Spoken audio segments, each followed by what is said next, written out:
오늘은 역대상하를 역대기라고 표현하기도 하는데요. 원래 역대기 상하는 둘로 나눠져 있는 책이 아니었습니다. 하나였는데 나중에 분량이 길다 보니 역시 상과 하로 나누게 되었습니다. 역대기는 조금 어저께 배웠던 열왕기 상하하고는 좀 틀립니다. 예를 들면 선생님이 있는데요. 아이가 있습니다. 뭘 잘못했습니다. 야, 너 이러면 안 된다. 네가 오늘 뭘 잘못했는지 아니? 이러이러므로 이런 일을 하면 안 되니까 이렇게 잘못했다. 너 앞으로는 이렇게 하지 말아라 라고 선생님이 왜 잘못했는지를 알려주잖아요. 어제 배웠던 열왕기 상하는 이스라엘 백성들이 죄를 짓고 하나님을 멀리 떠나고 솔로몬이 이방 여인들과 결혼해가지고 나라가 무너진 것도 맞지만 그의 마음의 중심과 신앙이 하나님으로부터 떠나니까 결국 솔로몬 뒤로 나라가 갈라지게 되고 주전 722년도에 북이스라엘이 아수르 때문에 확 멸망하게 되고요. 남유다도 586년에 멸망을 당하는 내용들이 왜 우리가 멸망당했지? 우리가 바벨론으로 왜 포로 생활을 끌려가야지? 라는 것을 차근차근 설명해 준 게 어제 배웠던 열왕기 상하라고 볼 수 있습니다. 근데 오늘 역대기는 조금 틀립니다. 이 역대기는요, 원래 이 유대인들이 창세기부터 쭉 성경을 배열하잖아요. 그때 역대기는요, 거의 BC 4세기 400년 전 제일 끝자락에 위치했습니다. 그러니까 역대기는 말 그대로 기존에 있었던 모든 이야기들을 역대 전적 뭐 이런 얘기 하지 않습니까? 역대 있었던 모든 역사를 뭉뚱그려 가지고 이스라엘 백성들에게 아직도 어두운 밤인가 봐. 그러죠? 아직도 어두워요. 다윗의 언약을 통해서 메시아가 올 거라고 말씀하셨는데 아직도 어둡습니다. 희망이 없습니다. 빛이 없습니다. 이 백성들에게 하나님이 빛을 주기 위해서, 희망을 주시기 위해서 역대상하를 기록했다고 생각하면 됩니다. 다시 말해서 열왕기 상하는 왜 우리가 이 도대체 이런 고난을 당해야 됩니까? 라고 하는 질문에 답을 쓴 거라면 이 오늘 배우는 역대상하는 이미 예전의 질문은 지나갔고요. 어렸을 때 선생님한테 꾸준함 받는 그런 내용이 아니라 아니 메시아가 오시기로 하셨고 이스라엘 언약을 통하여 뭔가 좋은 일이 있어야 되는데 아직도 우리에게 이렇게 어려움이 있습니다. 앞으로 우리나라가 어떻게 진행될지, 나 개인은 어떻게 살아야 될지, 날마다 우리에게 펼쳐지는 일들은 어떤 의미인지 좀 알려주세요 라고 하는 질문에 답을 쓴 것이 오늘 공부할 역대상하라고 생각하시면 딱 맞습니다. 자, 그럼 조금 더 깊이 들어갈게요. 이 히브리 사람들은요, 오늘 읽은 이 역대상하 공부할 내용을 어떻게 이야기를 했냐면요, 날마다의 행적들 또는 연대기라고 번역을 했습니다. 그러니까 역사에 이루어졌던 모든 낱낱이 이루어졌던 일들을 적는다라는 표현입니다. 그런데 재밌어요. 헬라어 70인으로 번역된 본에는 오늘 이 역대기라고 하는 제목 자체를 어떻게 적었냐면은 생략된 사건들. 무슨 뜻이냐면 사무엘 상하, 다윗이 나오고 사울왕도 나오고 그리고 솔로몬 왕이 나왔잖아요. 사무엘도 나오고 그때 그 사무엘 상하에서 잊혀졌던 내용, 쓰지 않은 내용들이 기록되어 있다. 혹은 열왕기 상하에서 있었던 내용들이 빠진 게 있어서 나중에 기록됐다라고 헬라어로 번역할 때는 이 잊혀졌던 사건, 기록되지 않은 사건들이 적혀져 있습니다라고 역대기가 아예 번역이 되어 있어요. 제목이. 그럼 우리는 어떻게 됐는가? 우리는 히브리 사상을 받아들여서 역사적으로 대대손손 이어왔던 하나님의 기록들을 기록한 글이다. 그래서 역대기라고 표현을 합니다. 지금까지 안더스탠드, 모른더스탠드, 안더스탠드. 할렐루야. 자, 그러면 이제 역대기로 한번 좀 들어가 보겠습니다. 역대기는요, 오늘 이제 교재는 보지 마시고 한번 저를 보세요. 쭉 1장부터 읽으면 이게 웬일입니까? 9장까지 너무나 우리가 싫어하는 아담부터 해가지고 쭉 족보가 나오기 시작합니다. 이 도대체 웬일입니까? 이거 도대체 창세기 때도 너무나 힘들었던 내용들이 다시 반복이 되기 시작합니다. 왜 그럴까요? 이 하나님은요, 역대상하를 쓰면서 창세기로부터 아담과 하와를 창조하셨죠. 그때부터 아브라함을 부르시고 또 우리가 지난번에 배웠던 다윗을 부르신 내용들을 갖다가 중점적으로 쓰기 시작합니다. 그래서 이 조명이요, 하이라이트가 아담을 창조하고 역대적으로 사람들이 태어났다 9장까지 족보를 쓰는 이유는 뭐냐면 요 다윗의 언약이에요. 그래서 제가 사무엘 하 7장에 나오는 다윗의 언약이 너무너무나 중요하다고 얘기를 했죠. 다윗의 언약에 대해서 집중적으로 얘기합니다. 더 놀라운 것은 역대상하를 읽어보면 많은 성도들이 읽으시다가 아유 목사님 너무 재미없어요. 왜요? 아니 사무엘상에 했던 얘기 또 열왕기 상하에 나왔던 얘기 계속 반복되는데 이게 웬일입니까? 자세히 읽어보면은요, 아까 얘기했던 것처럼 빠졌던 얘기들이 등장한다고 그랬잖아요. 뭐가 등장하냐면 다윗이 사울한테 막 쫓기면서 힘든데 숨고 어렵고 침 질질 흘리면서 미친 척하고 이런 얘기 절대 등장하지 않습니다. 그리고 다윗 왕이 목욕하다가 바세바라고 하는 여인을 취해가지고 통혼하는 거 하나님이 싫어하고 이방 여인 또 다른 사람의 아내를 취하는 거 하나님 싫어하시는데 다윗이 했단 말이에요. 그 내용 없습니다. 자, 그렇다면 뭐가 있는가?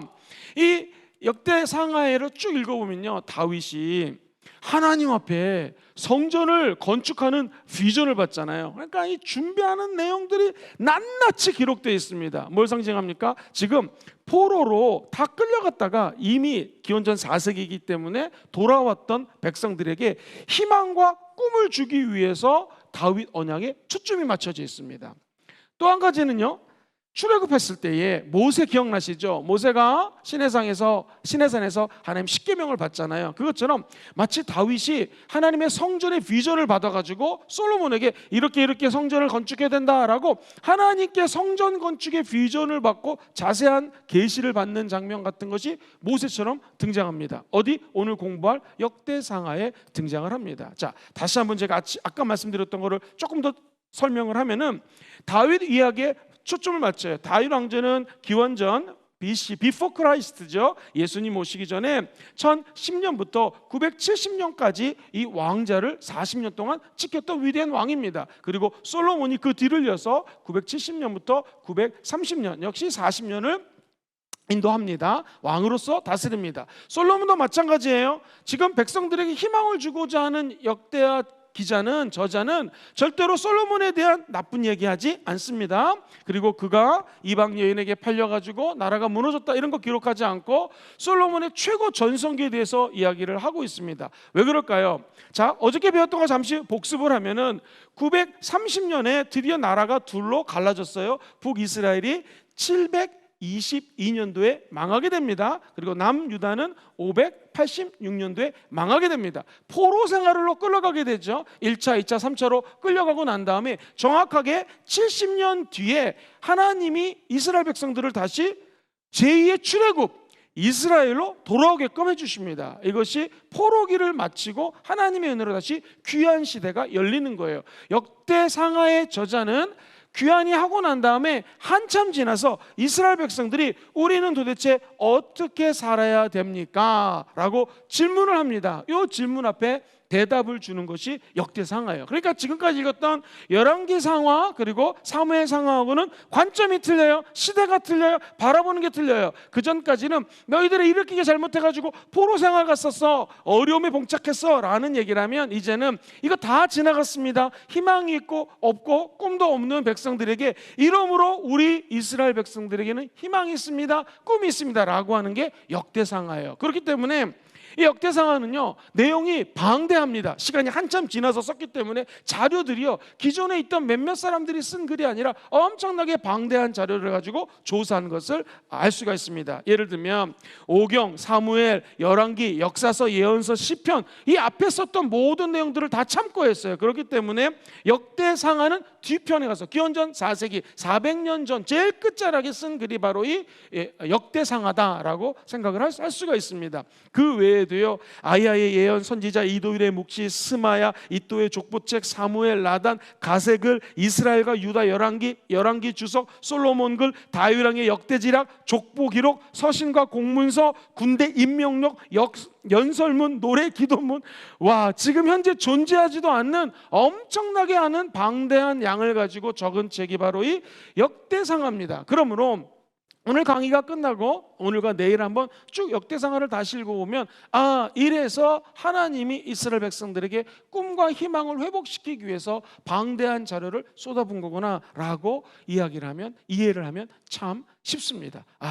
하나님의 계획은 너무나 신비롭다는 것이죠. 많은 사람들은 이 말씀을 에스라가 적었을 것이다 하고 얘기하는데 역시 작자 미상입니다. 알 수가 없어요. 확실한 것은 엄청나게 많은 자료가 투입됐다. 그리고 구약에서 제일 늦게 쓴 책 중에 하나이기 때문에 히브리 정경, 히브리가 갖고 있는 구약 정경이죠. 이 정경이란 말은 가장 알찬 책 중에서 요약본이라고 할 수 있어요. 결론이라고 할 수가 있습니다. 아마도 이제 이스라엘 백성들은 디아스포라 흩어져 있을 거예요. 또는 이제 귀환을 해가지고 재건하는 시대에 하나님이 새 희망을 불어넣기 위해서 이것을 적었다 생각하면 좋습니다. 자, 그렇다면은 이 역대상 1장부터 9장까지를 보면은 Who am I? 나는 누굽니까? 라는 질문을 다 하죠. 인생을 살면서 제일 중요한 질문은 나는 누구입니까? 라는 것입니다. 사랑하는 성도님들, 이 방송을 청취하는 우리 성도님들, 당신은 누구십니까? 당신은 왜 인생을 살고 계십니까? 오늘 이 방송을 왜 들으시면서 함께 기도하기 위해서 이 성전에 또는 가정에 모여 있습니까? 여기에 대한 답이라는 것이죠. 그러면서 10장부터 36장까지 아주 많은 장은 이스라엘 백성들이 아담으로부터 쭉 계보를 얘기하면서 나의 조상들이 이런 분이었고 내가 이런 인생을 살아야겠구나 깨달았다면, 이제 10장부터는요 내가 무엇을 해야 될지, 즉 사명이 무엇인지를 알려주는 것이 10장부터 36장까지 지속적으로 펼쳐집니다.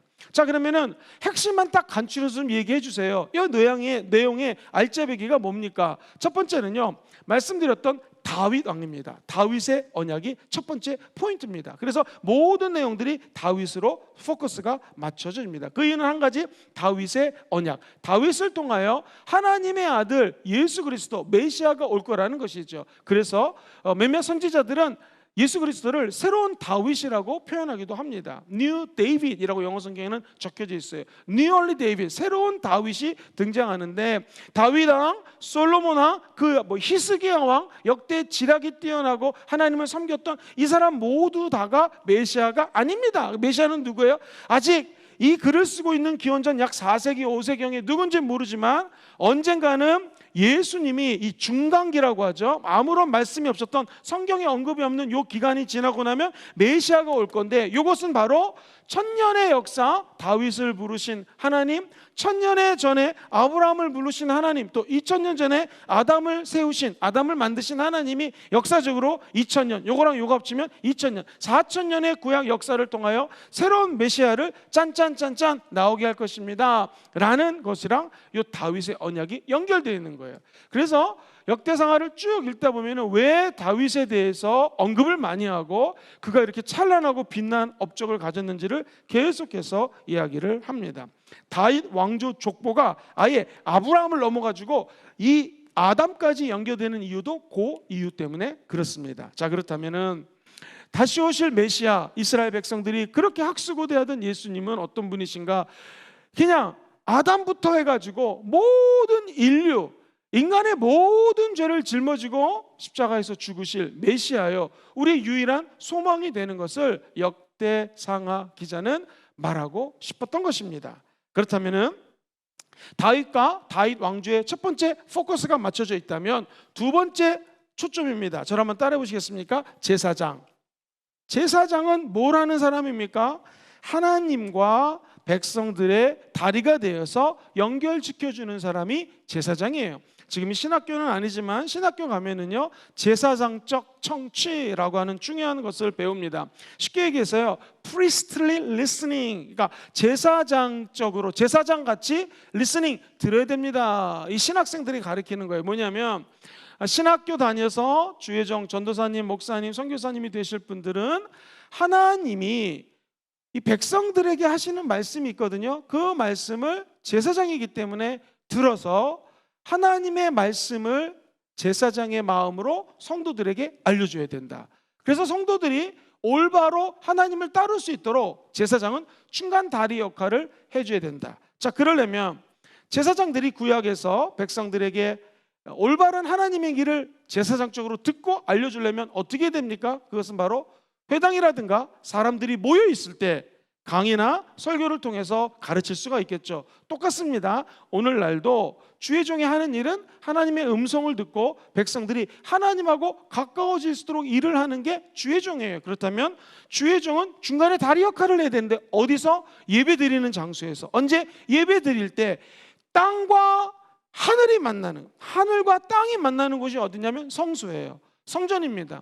그래서 이스라엘 사상도 가만히 보면요, 제가 지금 제사장 하지만 이 제사장은 곧 뭐랑 연결되어 있냐면 예배랑 연결되어 있어요. 그 예배는 뭐랑 연결되냐면 새 성전, 솔로몬 성전이 586년 쫄딱 무너졌거든요. 70년 만에 귀환을 한 백성들이 다시 성전을 재건합니다. 왜 성전 재건에 목숨을 걸까요? 그 이유는 뭐냐면 예배 때문에 그렇습니다. 결국에 제사장에 초점을 맞춘 책이다. 이 말은 제사법, 오늘날로 얘기하면 예배에 하나님의 모든 초점이 맞춰져 있다는 것이죠. 장소적 개념으로 말하면 회막, 성막 혹은 이렇게 예배드리는 순복음 금정교회라는 것입니다. 조금 확대하면 두 가지가 더 있죠. 첫 번째는 하나님이 세우신 가정교회, 아담과 하와, 그죠? 아브라함의 하나님, 이삭의 하나님, 야곱의 하나님, 이 족장시대 가족을 하나님께서 부르셨기 때문에 가정교회도 예배드리는 하나님의 임재처소가 될 수 있습니다. 또 하나는 무엇입니까? 저와 여러분들이 이렇게 하나님 말씀 듣고 좀 이따 기도할 거잖아요. 우리 안에 계신 성령님이 지금 말할 수 없는 탄식으로 저와 여러분들을 위해서 기도해 주고 계세요. 그 성령님이 거하는 성전, 우리 내부가 바로 하늘과 땅이 만나는 장소, 하나님의 영광과 인간의 죄가 너무나 많지만 우리 안에 계신 예수 그리스도가 대제사장이 됨으로 말미암아 제사장이 예배드릴 때 각 성소, 여러분의 몸에, 영혼 속에 깊이 임재하는 사건이 있다라는 거예요. 야, 어쩜 이렇게 구약과 신약과 딱 맞아떨어질까요? 그리고 오늘 예배드리는 이 우리 순복음 금정교회 예배와 지금 이게 몇 년 전입니까? 2400년 전 이전에 쓰여졌던 글들이 어쩜 이렇게 딱 맞아떨어질까? 그냥 신묘막측할 따름입니다. 결국 한번 같이 해보시죠. 모든 희망은 예배에 있습니다. 모든 희망의 기초돌은 무엇인가? 예배 드리는 곳, 그것이 바로 희망의 기초돌이 된다는 것이죠. 예수님은 이 땅에 오신 목적이 무엇입니까? 왕이신 예수님이 오셔서 경배받고 예배받기 위해서 오셨다라는 것이죠. 아까 우리가 드렸던 찬양처럼 예수 우리 왕이여 이곳에 오셔서, 여러분이 지금 어떤 내 마음으로 강의를 듣는지 모르겠습니다. 오늘 회사에서 있었던 일들, 아이들과 있었던 일들, 여러 복잡한 생각 가지고 모이셨을 거예요. 그러나 이렇게 예배 드리는 이 순간만큼은요, 우리 예수님께 초점을 맞춰보시기를 주의 이름으로 축원드립니다. 그러면 다윗의 언약을 통하여 오신 예수님, 우리에게 마땅히 대제사장으로서 예배받기에 합당하신 예수님이 우리를 위로하시고 은혜 위에 은혜를 부어주실 줄 믿습니다. 그래서 세 번째는요, 모든 예배가 희망이라면 예배드리는 초소 한번 따라해 보시죠. 성전, 하나님의 성전이 바로 이 역대상하의 가장 키포인트가 됩니다. 포로기 이후 세대는 성전을 세운 재건 시대였기 때문에 그랬습니다. 이제 성전이 세워졌습니다. 이것은 또 재밌는 것이요, 역대하 36장 23절에 보면 이 고레스 왕이 있는데 고레스 왕이 신기한 일을 벌입니다. 유다 예루살렘에 가서 성전을 건축하라 라고 극적으로 외칩니다. 그러니까 성전은요, 이스라엘 사람들에게서 아주 특별한 개념이거든요. 하나님께서 내가 너를 잊지 않았다. 어떻게 잊지 않았어요? 성전 속에 거한다는 것입니다. 아무리 초라한 성전이라도 하나님은 그곳에 영광으로 가득 채워줍니다. 우리 순복음 금정교회 같이 아름다운 성전에도 하나님이 있고요, 만약 어떤 목사님이 개척을 해서 조그만 교회 섬긴다, 그곳에도 성전이기 때문에 하나님이 계십니다. 각 가정교회 우리 안에도 하나님이 성전 삼고 계신다라는 것이죠. 결국 다윗의 언약, 즉 예수 그리스도 메시아가 올 거라는 사상, 제사장, 예배, 제사에 초점 맞추는 역대상하의 메인 포커스, 그리고 마지막으로 성전 중심에 하나님의 사상이 녹아있는 것이 역대상하라고 이야기를 할 수 있습니다. 목사님, 그러면 역대의 상하는 어떻게 결론을 낼까요? 역대하의 7장 14절 보면은 이렇게 결론을 맺을 수 있을 것 같습니다. 같이 한번 읽어보죠. 시작. 내 이름으로 일컫는 내 백성이 그들의 악한 길에서 떠나 스스로 낮추고 기도하여 내 얼굴을 찾으면 내가 하늘에서 듣고 그들의 죄를 사하고 그들의 땅을 고칠지라. 이 찬양으로도 있죠. 내 이름을 일컫는 내 백성, 누굽니까? 이 구약에서는 이스라엘 백성들이죠. 악한 길에서 떠나라. 두 번째, 스스로를 좀 낮춰라. 세 번째, 기도해라. 결국 이게 뭐예요? 스스로를 낮추고 기도하면서 하나님의 얼굴을 찾으면 예배죠. 내가 하늘에서 듣고, 누가? 우리 제사장 되신 예수님께서, 메시아께서 다윗의 언약을 이루실 것이고 그들의 죄를 사할 것이요, 하늘과 땅이 만나는 곳 성전에 내가 임재할 것이라는 하나님의 다윗의 언약, 두 번째 제사장적 하나님의 역사, 마지막 성전 중심의 하나님의 이 역대상하를 향한 초점이 그대로 드러나 있는 말씀입니다. 한마디로 얘기하면 하나님은 지금도 우리 마음속에 우리가 낮춰져서 기도하면 우리의 모든 죄를 용서하시고 새로운 희망으로 새로운 세계에 도약할 수 있는 은혜를 주신다는 것이죠. 역대상하를 제일 마무리할 때 아까 말씀드렸던 고레스라고 하는 당시 이 페르시아 지역에, 엄청난 넓은 지역의 황제가 한 이야기가 오늘 역대하 마지막에 기록이 되어 있습니다. 더 놀라운 것은 다음 배 공부할 바로 에스라의 첫 번째 나오는 것이 똑같은 것이 나옵니다. 한번 눈으로 그런지 직접 확인해 보겠습니다. 우리 36장 22절로 24절 같이 읽어봐요. 시작.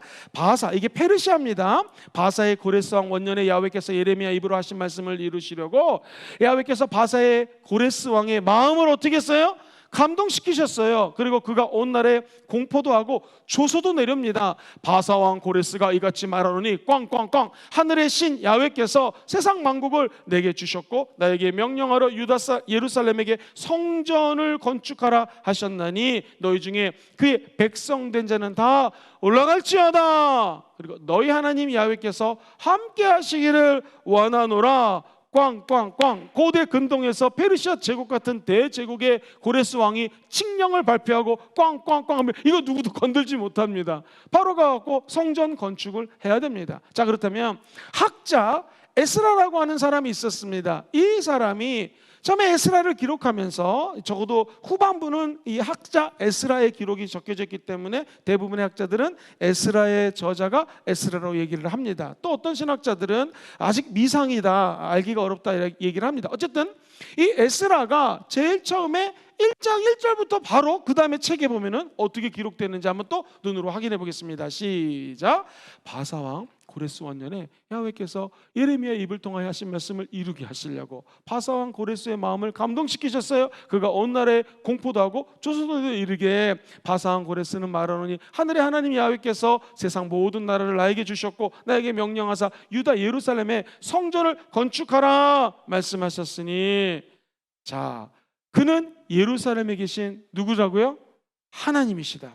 이스라엘의 참 하나님은 삼신이고 너희 그의 백성된 자는 다 유다 예루살렘 올라가서 이스라엘 하나님 야훼의 성전 계속 나오죠. 성전을 건축하라. 그는 예루살렘에 계신 하나님이시니라. 같이 한번 우리 4절도 읽어보겠습니다. 시작. 그 남아있는 백성이 어느 곳에 머물러 살든지 그곳 사람들이 마땅히 은과 금과 그 밖의 물건과 짐승으로 도와주고 그 외에 예루살렘에 세울 하나님의 성전을 위하여 예물을 기쁘게 드릴지어다 하였습니다. 야, 이게 참 뭡니까? 이제 내킨 김에 에스라까지 달려가 보겠습니다. 에스라는 뭐냐면요, 주전 한 5세기 4세기 페르시아가 온 땅을 지배할 때 썼던 내용입니다. 이 에스라는 참 재밌는 게 포로당하고 난 다음에 귀환을 하잖아요. 그때 귀환하고 난 다음에 해야 될 사명이 뭔가? 고레스 왕이 성전을 건축하라고 이야기를 합니다. 그래서 주전 538년경 유다 예루살렘에게 성전을 건축하라 라는 말을 듣고 이스라엘 백성들이 들어와서 성전 건축하는 내용입니다. 이 고레스가 한 말을 우리는 고레스 칙령이라고 하는데요, 이것은 신학적으로 굉장히 중요합니다. 첫째, 고레스가 한 말을 제가 지금 계속 읽었잖아요. 열왕기하도 읽고 에스라 1장에서도 읽었지 않습니까? 왜 읽었냐면은 고레스 칙령은요, 드디어 이스라엘 백성들이 70년 포로 생활을 마치고 돌아가는 것, 아까 586년에서 70년이 지나고 나면 이 기간이 딱 나옵니다. 정확히 70년 뒤에 다시 회복이 된다, 돌아온다라는 거예요. 근데 놀랍게도 이것은 이 에스라서에 예언이 되어 있고요. 또 예레미야서 29장 10절에 보면 이렇게 적혀져 있어요. 같이 한번 읽어볼게요. 예레미야서 29장 10절 시작. 야훼께서 이와 같이 말씀하시니라. 바벨론에서 몇 년이 되면요? 70년이 차면 내가 너희를 돌보고 나의 선한 말을 너에게 성취하여 너희를 이곳으로 어떻게 합니까?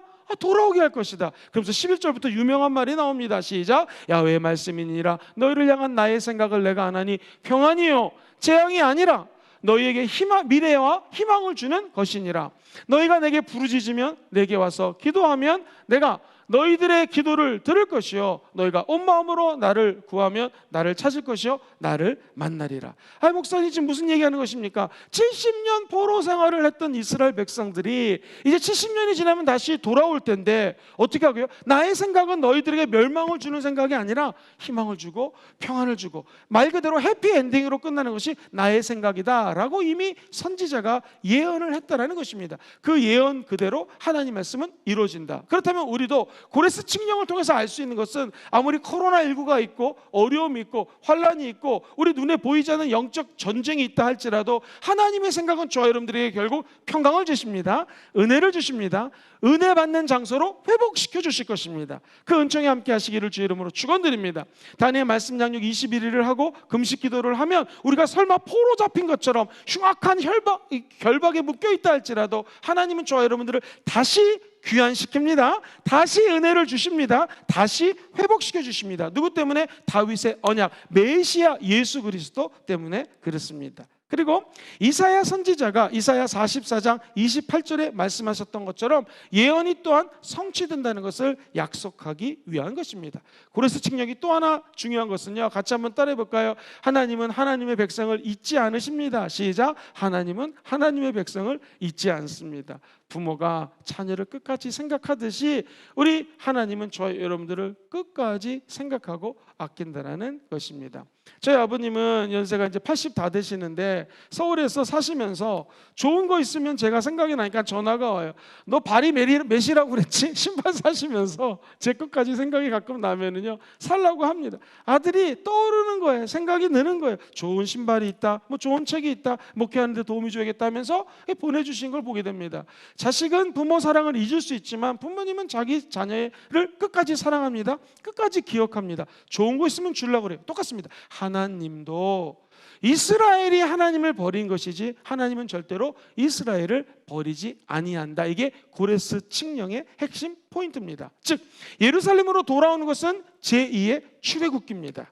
자, 에스라가 이 글을 적으면서 성전 재건축을 1장부터 6장까지 추진합니다. 정확히 얘기하면 스룹바벨이라고 하는 사람이 솔로몬이 만들었던 솔로몬 성전이 586년도에 와르릉창창 무너졌잖아요. 그 다음에 하고 다시 짓기 시작합니다. 그래서 다시 재건한 이 성전을 스룹바벨 성전이라고 합니다. 혹은 제2성전이라고도 표현을 합니다. 즉 스룹바벨 성전이 솔로몬 성전처럼 완벽하지는 않지만 성전 재건축하는 장면이 에스라 1장부터 6장까지 나옵니다. 그 다음에 7, 8, 9, 10, 10장에는요 에스라의 개혁이 나타나기 시작합니다. 에스라가 나타나서 사람들의 마음을 개혁을 합니다. 특별히 10장 10절에서 12절 보니 너무나 많은 통혼이 있었어요. 믿지 않는 이방 여인들과 결혼한 모습을 보며 제사장 에스라가 이렇게 이야기합니다. 같이 읽어보죠. 시작.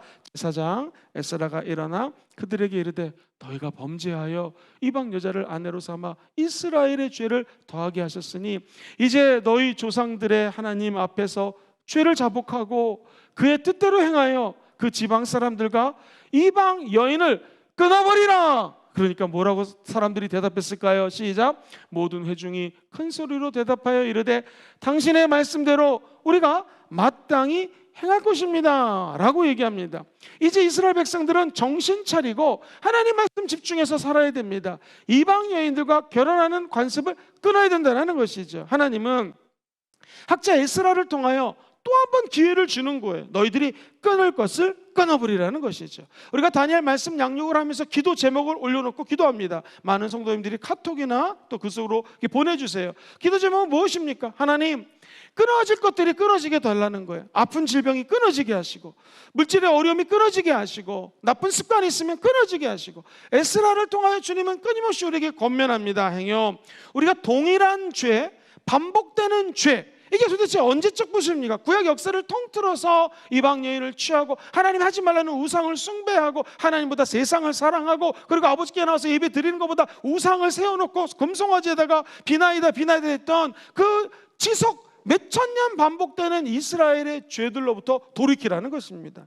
오늘도 마찬가지입니다. 오늘 이 말씀을 들으시면서 혹시 반복된 죄가 있으면 주님은 끊기 원하시는 것이죠. 근데 그것이 우리 힘으로 안 됩니다. 우리 능으로 안 됩니다. 오직 야훼의 영, 성령으로 가능하다는 것이죠. 그래서 우리가 결론적으로 에스라가 개혁을 일으키면서 개혁이 안 된다는 거예요.